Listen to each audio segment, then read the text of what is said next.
अस्सलाम वालेकुम everyone, this is Mohammad Umran Fazal और दो इंपॉर्टेंट ख़बरें आज मेरे सामने जिन पर मैं अपना एनालिसिस पेश करूंगा और आपको बताऊंगा भी सही से उन मुल्क में क्या होने जा रहा है। एक तो डिफ़ॉल्ट है जिस पर मैं पिछले 1.5-2 महीने से व्लॉग्स कर रहा हूँ और मुतअद्दिद दफ़ा बता चुका हूँ कि इस वक्त पाकिस्तान की जो इकॉनमी है वो कहाँ खड़ी हुई है। और दूसरा है दहशतगर्दी भी पाकिस्तान में इंक्रीज़ कर रही है और मुख्तलिफ़ नौइयत की जो दहशतगर्दी के वारदात है उनमें भी बहुत इजाफा हो रहा है। मैं दोनों चीज़ों के ऊपर एक एक करके बात करूँगा। सबसे पहले मैं बात करूँगा डिफ़ॉल्ट के ऊपर। इस वक्त मैं आपको कुछ फ़िगर्स बता देता हूँ कि इस वक्त पाकिस्तान की इकॉनमी कहाँ खड़ी हुई है, कितने फॉरेन रिजर्व्स हमारे पास हैं, किस किस के हमने पैसे देने हैं और उसके बाद हमारे पास क्या ऑप्शंस हैं और मेरा क्या एनालिसिस है, वो इसके बाद एक एक करके सारी चीज़ें डिस्कस करेंगे। इस वक्त पाकिस्तान के जो फॉरेन रिजर्व्स हैं वो तकरीबन 5.8 अरब डॉलर्स के करीब हैं और पिछले एक हफ़्ते में हमने कोई 29 करोड़ डॉलर्स जो हैं वो ख़र्च किए हैं और हमने अब फिर एक हफ़्ते के अंदर अंदर दुबई के कमर्शियल बैंक्स को पेमेंट करनी है जो तकरीबन 1 अरब डॉलर की है। अच्छा, अब जो हमारे पास 5.8 अरब डॉलर्स हैं जो फॉरेन रिजर्व्स हैं, उनमें भी जो तकरीबन 5 अरब डॉलर हैं वो हमारे नहीं है। 3 अरब डॉलर सऊदी अरब के हैं और 2 अरब डॉलर्स जो हैं उसमें यूएई और चाइना के पैसे हैं और हम उनको इस्तेमाल नहीं कर सकते। और वो जो पैसे हमें दिए गए थे तो उन शराइत के अंदर ये लिखवाया गया था कि जिस दिन हम आईएमएफ के पैकेज से या आईएमएफ के प्रोग्राम से बाहर हो जाएंगे विद इन 72 आवर्स हमें वो सारे पैसे भी उनको वापसी करने पड़ेंगे, इन मुल्कों को वापसी करने पड़ेंगे। अच्छा, फिर विद इन 3 मंथ्स हमने तकरीबन 8 अरब डॉलर्स की पेमेंट करनी है मुख्तलिफ मुल्कों को, मुख्तलिफ इदारों को, जिसमें से तकरीबन फिर से 2 अरब डॉलर की पेमेंट्स हमने दुबई के कमर्शियल बैंक्स को करनी है और 70 करोड़ की जो पेमेंट है हमने चाइना को करनी है। और अब जब हम लेकिन हुकूमत का मौक़िफ़ इसमें यह है कि हम ये सारी चीज़ें जो हैं वो रोल बैक करवा लेंगे और हम ये सारी चीज़ें आगे करवा देंगे, लेकिन अभी होती भी नज़र नहीं आ रही। उसकी वजह क्या है? उसकी सबसे बड़ी वजह तो ये है कि जो अभी हमने एक हफ़्ते में 1 अरब डॉलर देना है इसको भी हमने आगे करवाने की कोशिश की, लेकिन जो बैंक्स थे उनकी तरफ से यही कहा गया कि क्योंकि मुल्क को डिफ़ॉल्ट करने के चांसेस बहुत ज़्यादा इंक्रीज़ कर गए, आप आईएमएफ के प्रोग्राम में हैं नहीं, आपकी क्रेडिट रेटिंग जो है वो दिन ब दिन गिरती जा रही है, तो इस वजह से हम इसको आगे नहीं करेंगे, डिले नहीं करेंगे। तो इस वजह से जो है हमारे लिए जो मुश्किलात हैं उसमें इजाफा देखने के लिए मिल रहा है। अब यहाँ से ये तो एक फ़िगर्स थे जो मैंने आपको बता दिए, लेकिन यहाँ से पाकिस्तान के पास ऑप्शंस क्या क्या हैं? पाकिस्तान के पास इस वक्त 2 ही ऑप्शंस हैं। एक तो ये कि हम आईएमएफ की जो भी शराइत हैं वो मान लें और आईएमएफ के प्रोग्राम में आगे बढ़ जाएँ। हम आईएमएफ के प्रोग्राम में आगे बढ़ेंगे तो जो ये कर्ज़े हैं वो भी कुछ अर्से के लिए डिले हो जाएंगे, हमें टाइम मिल जाएगा इनको पेमेंट दोबारा करने के लिए, कुछ चीज़ें रोल बैक कर जाएंगी और हमारे जो फॉरेन रिजर्व जो बिल्कुल इस टाइम पर ख़त्म होने जा रहे हैं उनमें भी कुछ थोड़ी बहुत स्टेबिलिटी आ जाएगी। और अगर हम ये नहीं करते तो फिर हम एक हफ़्ते के अंदर अंदर जो है अपनी पेमेंट्स नहीं करेंगे और हम जो एक हफ़्ते के अंदर अंदर वो कहीं ना कहीं आपको नज़र आएगा कि हम डिफ़ॉल्ट कर रहे हैं या डिफ़ॉल्ट कर जाएंगे। अब अगर हमने आईएमएफ की शराइत मान ली तो क्या होगा? क्योंकि जो अगर डिफ़ॉल्ट होता तो उसके ऊपर तो मैं मुतअद्दिद दफ़ा बता चुका हूँ कि अगर डिफ़ॉल्ट हुआ तो क्या क्या चीज़ें होंगी, लेकिन अगर हमने आईएमएफ की शराइत मान ली तो क्या होगा? हमने अगर आईएमएफ की शराइत मान ली तो सबसे पहले जो है आपकी जितना भी एनर्जी सेक्टर है उनकी प्राइसेस इंक्रीज़ कर जाएंगी। एनर्जी सेक्टर की प्राइसेस इंक्रीज़ करेंगी तो अपने आप जो है इन्फ्लेशन इंक्रीज़ कर जाएगी, पेट्रोल की कीमत बढ़ जाएगी, गैस की कीमत बढ़ जाएगी, एलएनजी की कीमत बढ़ जाएगी, बिजली की कीमत बढ़ जाएगी, क्योंकि ये सारी चीज़ें आईएमएफ की शराइत में शामिल हैं। हमें पेट्रोलियम डेवलपमेंट लेवी लगानी है, मुख्तलिफ़ किस्म के टैक्सेस लगाने। ये जब इन चीज़ों की कीमत इंक्रीज़ करेगी तो जो रोज़मर्रा की अशियाँ हैं उनकी कीमतें भी इंक्रीज़ कर जाएंगी, क्योंकि एक ओवरऑल इन्फ्लेशन जो है वो इंक्रीज़ करी होगी। और हालात इस तरह के भी हो सकते हैं आईएमएफ की शराइत मानने के बाद कि बहुत सारे लोग जो है उनका लिविंग स्टैंडर्ड जो है वो ख़राब हो जाए, शायद उसको फिर दोबारा बहुत अरसे तक मेंटेन भी ना कर सकें, बहुत हालात ख़राब हो जाएंगे।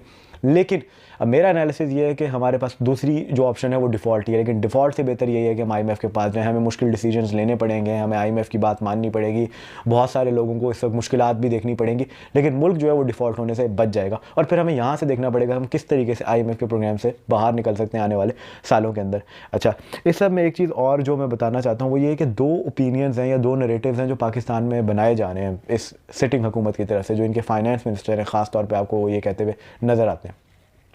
उनमें एक ओपिनियन तो ये है कि जी मैं वाहिद फाइनेंस मिनिस्टर हूँ जिसने 13-16 का प्रोग्राम पूरा किया था, आईएमएफ का प्रोग्राम पूरा किया था, मैं ये भी कर लूँगा, लेकिन मैं आईएमएफ को पाकिस्तान को प्रेशराइज़ नहीं करने दूंगा। और उन्होंने एक शो के अंदर ये भी कह दिया आई डोंट केयर, आईएमएफ जो मर्ज़ी कर ले, हमें इस बात का केयर करना पड़ेगा कि आईएमएफ क्या समझता है और क्या सोचता है, वरना हमारे पास और ऑप्शन मैं आपको बता चुका हूँ कि वो सिर्फ डिफ़ॉल्ट ही है। अच्छा, अब ये जो इनका ओपिनियन है वो किस तरीके से गलत है? वो इस तरीके से गलत है कि जब 14 के अंदर ऑयल मार्केट पूरी दुनिया में क्रैश की ना, तो उसका इम्पैक्ट ये पड़ा कि महंगाई में भी एक बहुत बहुत कमी देखने के लिए मिली। और पाकिस्तान को तो हमेशा फ़ायदा होता है जब भी ऑयल मार्केट क्रैश करती है, क्योंकि हमारा तो सबसे बड़ा इंपोर्ट है वही ऑयल का। जैसे ही ऑयल मार्केट क्रैश करती है हमारा इंपोर्ट जो है वो कम हो जाता है, हमारे एक्सपोर्ट तो चले उतने भी अगर रह जाएं जो पहले, तो हमारा इंपोर्ट कम हो जाता है, तो इंपोर्ट एक्सपोर्ट का जो वो एक बैलेंस है वो बराबर हो जाता है, तो हमें इसका बहुत ज़्यादा फ़ायदा होता है। लेकिन इस दफ़ा इस किस्म की कोई चीज़ होती हुई नज़र नहीं आ रही। दूसरा ओपिनियन क्या था कि जी 99 में भी इस किस्म के क्राइसिस थे, जब पाकिस्तान ने न्यूक्लियर टेस्ट कर दिया था तब भी इसी किस्म के क्राइसिस थे, लेकिन हमने उसमें से उसको निकाल लिया, पाकिस्तान को निकाल लिया। लेकिन इसकी भी हकीकत थोड़ी मुख्तलिफ है। हम 9/11 की वजह से इन 99 के क्राइसिस से निकले थे, क्योंकि 9/11 हो गया था, हमें पेरिस क्लब की मद में बहुत ज़्यादा इमदाद मिल गई थी, क्योंकि हमने कह दिया था हम 9/11 के बाद अफगान वॉर के अंदर इन्वॉल्व होंगे, हम अमेरिका का साथ देंगे, जिसकी वजह से हमें बहुत ज़्यादा इमदाद मिल गई थी और हम उस तरह के क्राइसिस से निकल गए थे। लेकिन इस वक्त सिचुएशन बिल्कुल डिफ़िकल्ट है। इस वक्त हमारे पास डिफ़ॉल्ट से बचने की एक ही ऑप्शन है कि IMF की बात मानी जाए, IMF की हर तरह की शराइत मानी जाए, और यही इस वक्त मुल्क के लिए बेहतर है। और ये जो पॉपुलिस्ट किस्म के डिसीजन लिए जाते हैं सिर्फ चंद लोगों को तो नहीं, लेकिन ओवरऑल आवाम को खुश करने के लिए कि हम जी आपके साथ खड़े हुए, लेकिन दर हकीकत उसका मुल्क को नुकसान हो रहा होता है, हमें उनसे भी अब जो है परहेज़ करना पड़ेगा। पॉपुलिस्ट डिसीजन क्या है?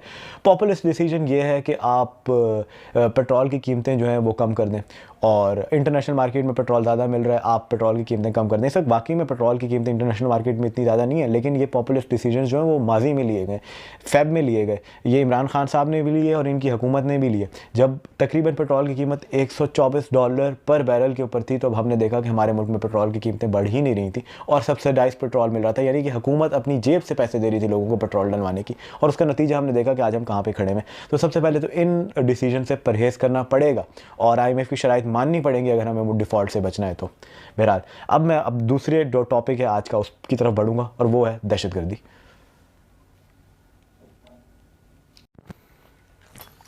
पाकिस्तान में जो दहशतगर्दी है वो हमें कई अरसे से देखने के लिए मिल रही है, और जुलाई के महीने से पाकिस्तान के जो एक MNA है मुराद सईद साहब, इन्होंने कहा कि सवात के अंदर कुछ लोगों को देखा गया है, कुछ लोगों को आइडेंटिफाई किया गया जो उनके मुताबिक पाकिस्तान में दहशतगर्दी करने के लिए आए और उनका ताल्लुक तालिबान के डिफरेंट ग्रुप से है। अच्छा, उसके बाद हमने देखा कि KP के अंदर एक पूरी की पूरी जो दहशतगर्दी की लहर थी वो नज़र आई पिछले 4-5 महीनों के अंदर। सवात के अंदर, लकी मरवत के अंदर, वज़ीरिस्तान के अंदर, फिर थोड़ा सा हम ऊपर जाए तो वहाँ पे भी कुछ इस किस्म के वाक़यात आए, गिलगित बल्तिस्तान के अंदर। दूसरी तरफ बलूचिस्तान में तो ये सब चीज़ें जो हैं वो मामूल बन चुकी थी और बिलानागा हर 4-5 दिन बाद इस तरह की चीज़ें हो रही थी। लेकिन पिछले 3-4 हफ्तों में इन सब के अंदर बहुत ज़्यादा इजाफा हो गया, और ये कहानी शुरू होती है आज से तकरीबन 2 हफ्ते पहले या 3 हफ्ते पहले, जब बन्नू कैंट को जो है वो बन्नू कैंट के अंदर एक बिल्डिंग जो है CTD की काउंटर टेररिज्म डिपार्टमेंट को, उसको होस्टेज बनाया गया। तकरीबन तालिबान ने उसको होस्टेज बनाया और वो तकरीबन 36 घंटे से लेकर 2 दिन तक उन्होंने उस बिल्डिंग को होस्टेज बनाया। फिर वहाँ पर एक प्रॉपर मिलिट्री ऑपरेशन किया गया और कहा गया कि उसमें 24 से 25 के करीब जो दहशतगर्द जो तालिबान है उनको मार दिया गया। उसके बाद हमने बलूचिस्तान में देखा कि एक ही दिन में कोई 7 के करीब बलूचिस्तान के मुख्तलिफ इलाकों में धमाके हुए, और फिर एक इमेज हमारे सामने आई जिसमें कैप्टन फ़हाद की जो डेड बॉडी है, जब वो शहीद हुए तो उनकी डेड बॉडी को लेके जाया जा रहा है, और उसमें आर्मी चीफ़ और जो जॉइंट चीफ़ हैं वो दोनों भी नज़र आ रहे थे। और उसके अलावा भी पाकिस्तान में कुछ वाक़यात हुए, जैसे इस्लामाबाद में 8 साल के बाद एक दहशतगर्दी का हमला हुआ और एक सुसाइड अटैक इस्लामाबाद में किया गया।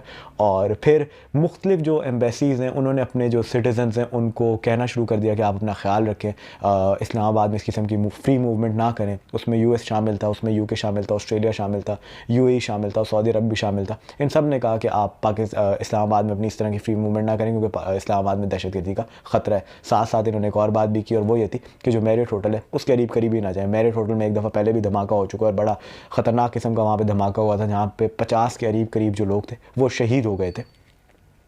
एक और ख़बर भी सामने आ रही है, और ये बहुत अरसे से नज़र आ रही है, और ये डॉन में 2-3 दफ़ा शेयर कर दी गई है। और वो ख़बर ये है कि जो बलूचिस्तान के अंदर ग्रुप्स हैं, जो बलोच मिलिटेंट्स हैं, जो इस वक्त बलूचिस्तान को किसी तरीके से पाकिस्तान से अलग करवाना चाहते हैं, जिसमें BLA शामिल है, BLF शामिल है, और दूसरी तरफ जो तहरीक तालिबान पाकिस्तान है वो, और उनके जो मुख्तलिफ और ग्रुप्स हैं, ये सारे के सारे जो हैं इनका एक नेक्सस बनता जा रहा है और ये सारे इकट्ठे होते जा रहे हैं। ये ख़बर भी सामने आ रही है। अब इस पर जो मेरा एक ओपिनियन है इस खबर के ऊपर, मैं पहले अपना ओपिनियन बताऊंगा और फिर दहशतगर्दी के ऊपर आगे और आपको बताऊंगा। मेरा ओपिनियन ये है कि हो सकता है वो शायद कुछ वक्त के लिए इकट्ठे हो जाएं और मिलकर पाकिस्तान के ख़िलाफ़ कार्रवाइयाँ करें, लेकिन वो दर हकीकत ज़्यादा वक्त के लिए इकट्ठे नहीं हो सकते। उसकी वजह क्या है? उसकी सबसे बड़ी वजह यह है कि जो उनकी आइडियोलॉजी हैं वो बहुत ज़्यादा मुख्तलिफ हैं। दोनों मुख्तलिफ किस्म की आइडियोलॉजीज़ को मानते हैं। एक की आइडियोलॉजी ये है कि उनकी मर्ज़ी के कवानीन जो हैं वो पूरे पाकिस्तान पर जो है वो मुसल्लत कर दिए जाएँ। दूसरी की आइडियोलॉजी ये, एक सेकेंड, दूसरी की आइडियोलॉजी ये है कि जो बलूचिस्तान है उसको पाकिस्तान से अलग कर दिया जाए और बलूचिस्तान को एक ख़ुद मुख्तियार रियासत बना दिया जाए, और वो अपनी आइडियोलॉजी को एक सेक्युलर आइडियोलॉजी कहते हैं। दूसरी तरफ जो आइडियोलॉजी है वो कहते हैं जी हमारी तो कोई एक मजहबी आइडियोलॉजी, वो अपनी मर्ज़ी से उन्होंने उसको मजहबी आइडियोलॉजी का नाम दे दिया, तो वो कभी भी कुछ ज़्यादा वक्त के लिए इकट्ठे नहीं हो सकते, ये मेरा ओपिनियन है। दूसरी तरफ कल जब नेशनल सिक्योरिटी कमेटी की एक मीटिंग हुई और उसमें सारे चीफ शामिल थे, प्राइम मिनिस्टर साहब शामिल थे, उसमें ये जो बाद में एक अलामिया जारी किया गया उसमें यही कहा गया कि अब इस पूरी चीज़ को जो है फ़ोर्स के साथ निपटा जाएगा और दहशतगर्दी के ख़िलाफ़ हर हद तक जाया जाएगा। अच्छा, ये एक बहुत अच्छी चीज़ है क्योंकि मेरे ख़्याल से ये चीज़ भी हमें करनी पड़ेगी, लेकिन कुछ चीज़ें हमें और भी करनी पड़ेंगी। वो ये है कि जब हमने नेशनल एक्शन प्लान बनाया था तो उसमें हमने बहुत सारे पॉइंट शामिल किए थे, उसमें कोई 20 के करीब नुकात थे, जिसमें से 1-2 तो हमने मान लिए कि हम दहशतगर्दियों के ख़िलाफ़ ऑपरेशंस करेंगे, लेकिन जो बाकी थे उनके ऊपर उस तरीके से हम रद्द अमल करते हुए नज़र नहीं आते या उनको हम उस तरीके से फॉलो करते हुए नज़र नहीं आते। उनमें कुछ इस किस्म के थे कि जितनी भी एक्सट्रीमिस्ट ऑर्गेनाइजेशन हैं उनको पाकिस्तान में बैन किया जाएगा। अच्छा, अब हम ये देखते हैं उनको बैन तो कर दिया जाता है, लेकिन कुछ अर्से बाद वो कोई और नाम लेकर दोबारा से सामने आ जाती हैं। और फिर ये कहा गया था कि जो इस तरह की मिलिट्री की पैरामिलिट्री फोर्सेस होती हैं जो प्राइवेट होती हैं, इस किस्म के लोगों को भी क्योंकि हरकतों पे भी बैन किया जाएगा, हथियारों के ऊपर बैन किया जाएगा, लाउड स्पीकर्स का इस तरह से इस्तेमाल नहीं करने दिया जाएगा। ये जो लिटरेचर है जो हेट्रेड से रिलेटेड है, जो सेक्टेरियन वायलेंस से रिलेटेड है, इस किस्म के हेट्रेड, इस तरह के लिटरेचर को फैलाने की इजाज़त नहीं होगी, छापने की इजाज़त नहीं होगी। लेकिन इन सारी चीज़ों पर उस तरीके से कार्रवाई नहीं हुई। जैसे मैंने आपको कहा कि यहाँ पे कुछ ऑर्गेनाइजेशन को, जो एक्सट्रीमिस्ट ऑर्गेनाइजेशन थी, उनको बैन कर दिया जाता है, लेकिन हकीकत ये है कि जब उनको बैन किया जाता है तो वो 2-3 महीने बाद नाम बदल कर फिर से सामने आ जाती हैं, किसी और नाम के साथ वो ऑपरेट करने लग जाती हैं। तो अगर हम पाकिस्तान में से दहशतगर्दी को हमेशा के लिए ख़त्म करना चाहते हैं तो हमें इन सारे जो पॉइंट्स हैं इन पर भी अमल करना पड़ेगा। हमें इस पूरी आइडियोलॉजी को जो इंतहा पसंदी की तरफ लेके जा रही है उसे ख़त्म करना पड़ेगा। एक ही सोल्यूशन कि मार दिया जाए उनको, वो कभी भी एक तरीके से आप कह सकते हैं कि वो कभी भी कुछ अच्छा रिज़ल्ट नहीं देगा, क्योंकि जो ये ऑपरेशन हैं ये तो 2002 में भी किए गए, 3, 4, 5 और 4 ऑनवर्ड्स ख़ास तौर पर इस तरह के ऑपरेशन किए गए, फिर 9 ऑनवर्ड्स 15 तक मुसलसल ऑपरेशन किए गए। लेकिन आज हम नतीजा 2023 में फिर देख रहे हैं कि दहशतगर्दी जो है पाकिस्तान में एक तरह से फिर से इंक्रीज़ कर रही है। तो हमें बाकी जो नेशनल एक्शन प्लान है उस पर भी अमल करना पड़ेगा। बहरहाल आज पहले साल का पहला दिन है। मैं उम्मीद करता हूँ कि ये वाला जो साल है पाकिस्तान के लिए बेहतर साबित होगा, हमारे मुश्किलात में कमी आएगी और जल्द से जल्द जनरल इलेक्शंस होंगे, जिसके बाद एक इलेक्टेड हुकूमत सामने आएगी और वो इलेक्टेड हुकूमत आकर कुछ अच्छे काम करेगी इस मुल्क के लिए। बहरहाल अब मैं आपसे इजाज़त चाहूँगा, मुझे इजाज़त दीजिए। अल्लाह हाफ़िज़।